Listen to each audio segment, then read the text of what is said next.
কে জয় যিশু। আশা করি প্রত্যেকে ভালো আছেন। পরমেশ্বরের অনুগ্রহ প্রত্যেকের সঙ্গে থাকুক। আজকে একটা ছোট বচন নিয়ে যাব। এটা আমি পড়ছি গণনা পুস্তক থেকে।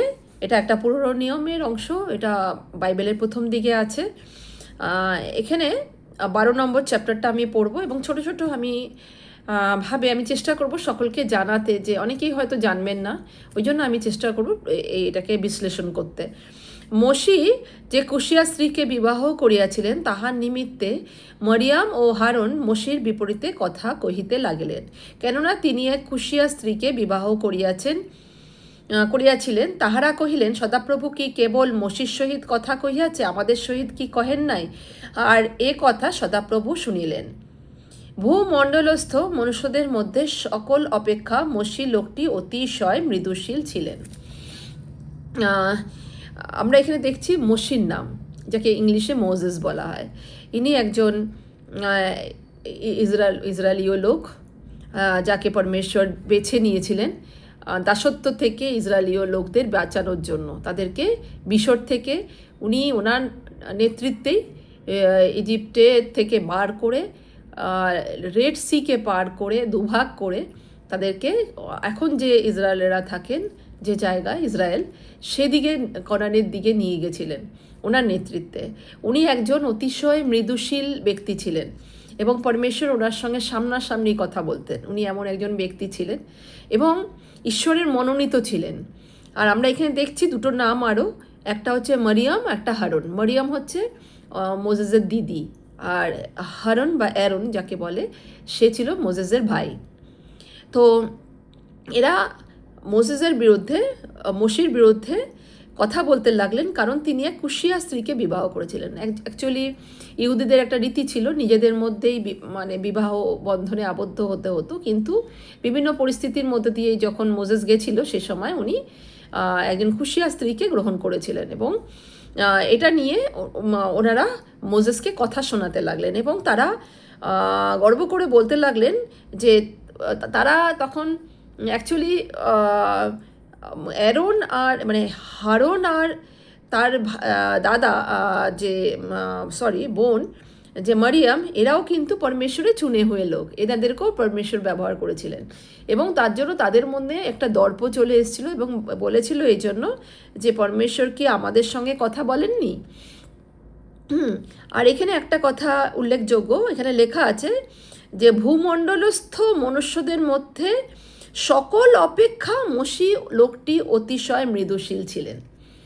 মানে পরমেশ্বর বলে খুব একটা বচনে আছে, আমি নম্র, তোমরাও নম্র হও, আমরা দেখেছি।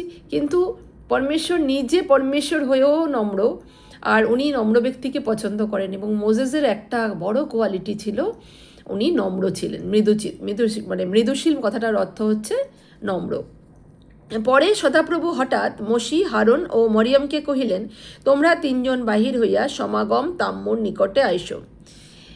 ওনারা তিনজনই একটা পরমেশ্বরের বচন পেলেন। সেখানে পরমেশ্বরের ওনাদের বললেন সমাগম তাম্বুর নিকটে আসো। সমাগম তাম্বু হচ্ছে সেই তাম্বু যেই তাম্বুতে নিয়ম সিন্দুক থাকতো, এবং সেই তাম্বুর সামনে আসতে বললেন। এবং তিনজন যখন এলেন ওখানে, তখন সদাপ্রভু মেঘস্তম্ভে নামিয়া তাম্বুর দ্বারে দাঁড়াইলেন এবং হারন ও মরিয়ামকে ডাকিলেন। এবং ওখানে কি করে নেমে এলেন? মেঘের মাধ্যমে, বাদলের মাধ্যমে উনি, কারণ ওনাকে দেখা যেত না, শুধু বাদলকেই দেখা যেত। কারণ মানুষ যদি দেখে পরমেশ্বরকে, সে জীবিত থাকবে না, ওই জন্য উনি মেঘস্তম্ভের মাধ্যমে নেমে আসতেন। এবং হারন ও মরিয়ামকে ডাকলেন, তাহারা উভয় বাহির হইয়া আসিলেন। তিনি কহিলেন, তোমরা আমার বাক্য শোনো। তোমাদের মধ্যে যদি কেহ ভাববাদী হয়, তবে আমি সদাপ্রভু তাহার নিকটে কোনো দর্শন দ্বারা আপনার পরিচয় দেব, স্বপ্নে তাহার সহিত কথা কহিব। আমার দাস মসি তদ্রূপ নয়, সে আমার সমস্ত বাটির মধ্যে বিশ্বাসের পাত্র। এখানে পরমেশ্বর একটা খুব সুন্দর কথা বলছেন যে যদি তোমরা ভাববাদিনী হও, প্রফেট হও, তবে তোমাদের সঙ্গে আমি স্বপ্নে কথা বলবো। আমরা জানি, আমরা অনেকেই স্বপ্ন দেখি, আমরা কিন্তু ডাইরেক্টলি পরমেশ্বরকে দেখতে পাই না, বা তার থেকে অনেক সময় শুনতে পাই না। হয় আমরা পরমেশ্বরের বাক্যে বচন পড়ে তার সঙ্গে কথা বলি, সেই বচনের মাধ্যমে উনি কথা বলেন, বা অনেক সময় উনি অন্য কোনো ব্যক্তি পরমেশ্বরের জনের মাধ্যমে কথা বলেন বা স্বপ্নের মাধ্যমেও কথা বলেন।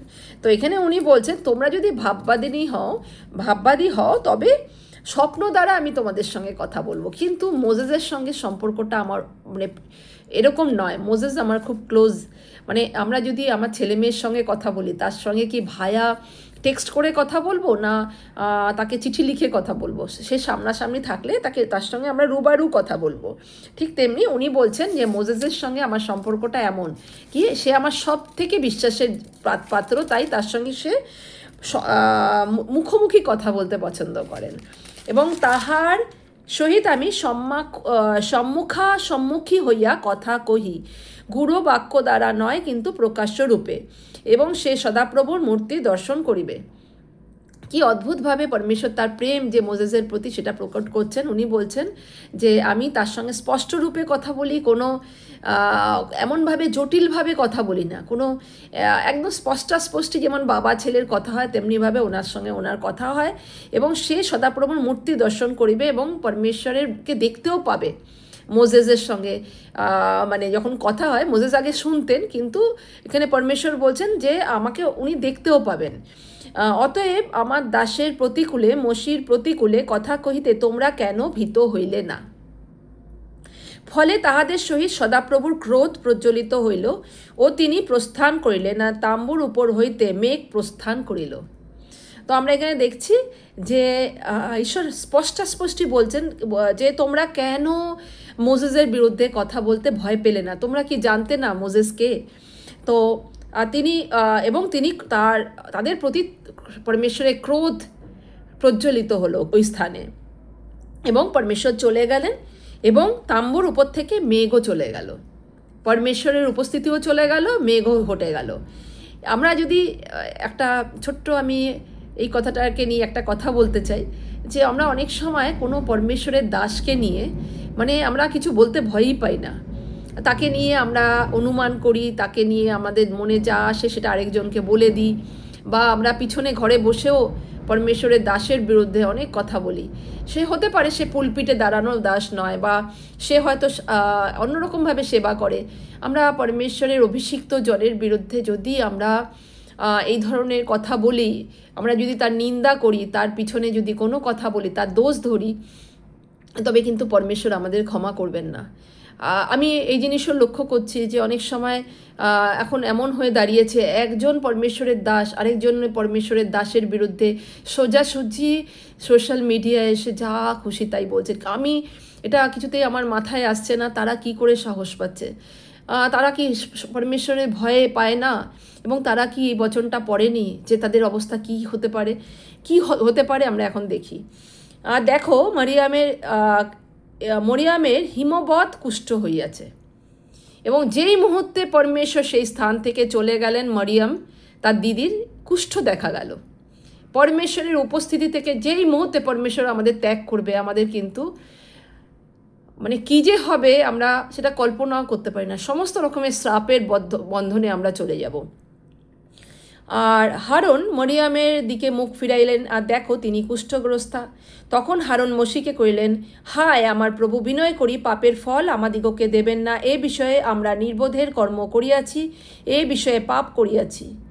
মাতৃগর্ভ হইতে নিঃসরণ কালে যাহার মাংস অর্ধ নষ্ট, তাদৃশ্য মৃতের ন্যায় এ যেন না হয়। পরে মসি সদাপ্রভুর কাছে ক্রন্দন করিয়া কহিলেন, হে ঈশ্বর, বিনয় করি ইহাকে সুস্থ করো। এবং তাদের চৈতন্য হলো, এবং হারুন এসে রিকোয়েস্ট করলো মসির কাছে যে আমাদের ভুল হয়েছে, আমরা ক্ষমা চেয়ে নিই। এসব ক্ষেত্রে যদি আমরা এরকম কারোর বিরুদ্ধে কিছু বলে থাকি, কোনো অভিষিক্ত জনের বিরুদ্ধে কিছু বলে থাকি, অন্য ভাই বোনের বিরুদ্ধে দোষ ধরে থাকি, নিন্দা করে থাকি, তবে যেন আমরা আজকে কারেকশন করে নিই। আর এখানে দেখছি মোজেস গিয়ে আবার পরমেশ্বরের কাছে ক্রন্দন করলেন, হে ঈশ্বর, এনাকে সুস্থ করো। সদাপ্রভু মোসেসকে বললেন, যদি ইহার পিতা ইহার মুখে থুতু দিত, তাহা হইলে কি 7 দিবস লজ্জিত থাকিত না? এ 7 দিবস পর্যন্ত শিবিরের বাইরে রুদ্ধা থাকুক, তৎপরে পুনর্বার ভিতরে আনিতা হইবে। তাহাতে মরিয়ম 7 দিবস শিবিরের বাইরে রুদ্ধা থাকিলেন, এবং যাবৎ মরিয়ম ভিতরে আনিতা না হইলেন তাবৎ লোকেরা যাত্রা করিল না। পরে লোকেরা হৎসেরোত হইতে যাত্রা করিয়া পারণ প্রান্তরে শিবির স্থাপন করিলেন। তো আজকে আমরা দেখলাম যে পরমেশ্বর একটা ছোট শাস্তি দিলেন 7 দিনের, কিন্তু তারপরে উনি সুস্থ করলেন, যেহেতু মোজেস ক্ষমা চেয়েছিলেন ওই জন্য। তো চলুন আজকে আমরা যেন নিজেদের সংশোধন করে নিই। হে পরমেশ্বর পিতা, তোমাকে অনেক ধন্যবাদ দিই এই বাক্যের জন্য প্রভু। অনেক সময় আমরা না বুঝে অন্য কোনো তোমার অভিষিক্ত জনের নিন্দা করে ফেলি, তার বিরুদ্ধে মনে অনেক কিছু দোষ পোষণ করি, তার বিরুদ্ধে আমাদের অনেক কিছু মনের মধ্যে একটা বিচার তৈরি হয়। কারণ তুমি প্রভু বলেছ, যদি অন্যের দোষ দেখো না, আর কারোর সঙ্গে যদি তোমার কোনো রকমের মতনৈক্য থাকে তার সঙ্গে সেটা মিটমাট করে নিও। তুমি বলেছো নৈবেদ্য যদি আনার আগেই তোমার কারোর সঙ্গে, কোনো ভাইয়ের সঙ্গে কোনো রকম মতনৈক্য থাকে, কোনো কিছু থাকে তোমার মনে, তুমি তার সঙ্গে নৈবেদ্য রেখে তার সঙ্গে মিলাপ করে আসো, তবেই তোমার নৈবেদ্য গ্রাহ্য হবে। পরমেশ্বর পিতা, আমি আজকের এই পৃথিবীতে যত এরকম অভিষিক্ত জন আছে, তোমার চুজেন দাস দাসী আছে, তোমার ছেলে মেয়ে আছে, প্রত্যেকের জন্য এই প্রার্থনা করি, যদি তাদের মনে অন্য কারোর প্রতি কোনো রকম বিরূপ মনোভাব থাকে, দোষের কোনো কারণও থাকে, তবে যেন একে অপরকে সকলে মাপ করতে পারে, একে অপরের দোষকে দেখানোর থেকে বেশি যেন দোষকে তারা আচ্ছাদন করে, আর নাহলে প্রেয়ারও করে তোমার সামনে। প্রভু, আমি সকলকে তোমার হাতে সমর্পণ করছি, আমাদের মনকে তুমি রক্ষা করো। প্রভু যিশুর সামর্থ্যে নামে প্রার্থনা করলাম, শুনে নাও পিতা, আমেন।